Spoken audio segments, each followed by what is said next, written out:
Our starting point this morning, South Korean President Moon Jae-in wraps up his 4-day state visit to India on this Wednesday after reviewing the entire spectrum of bilateral ties and taking them to a whole new level. Our Moon Connyoung traveling where the president files his reports from New Delhi. $50 billion in bilateral trade by year 2030.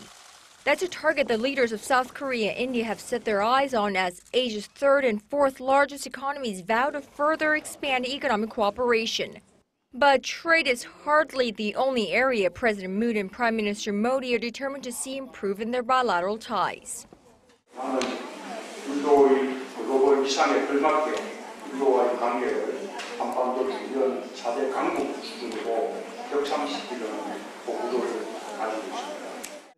Drawing similarities between the two countries' foreign policy, the Indian Prime Minister pointed out that their two policies well align with one another.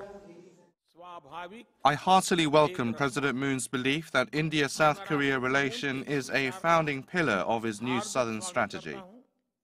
오늘 모디 총리님과 나는 사람, 번영, 평화를 위한 협력을 정진하고 4차 산업혁명에 대응하여 미래 성장 동력을 함께 창출해 나가는.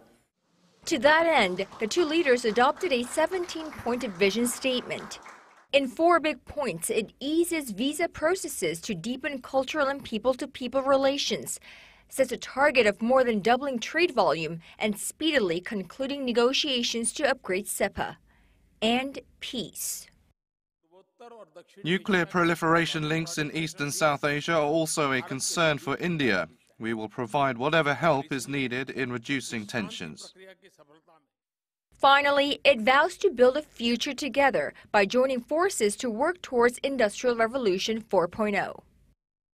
Now, having wrapped up one eventful first state visit to the South Asian region, which ranged from paying tribute to Mahatma Gandhi and interacting with the average Indians on the metro, to opening the world's largest mobile manufacturing unit on the outskirts of New Delhi and taking South Korea-India ties to levels never seen before, South Korean President Moon Jae-in now travels to Singapore, the second and final leg of his 6-day South Asia and Southeast Asian tour.